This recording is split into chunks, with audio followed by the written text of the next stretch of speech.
أنا ما أمورين أنا حلو بالنسبة لي سأسوي بناء المقسم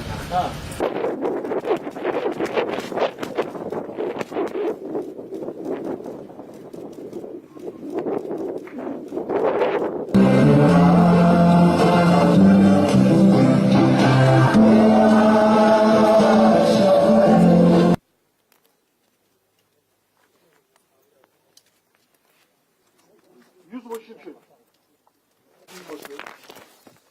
Somali Türk Gönüllü Kuvveti Komutanı Albay Mehmet. Saygı duruşu.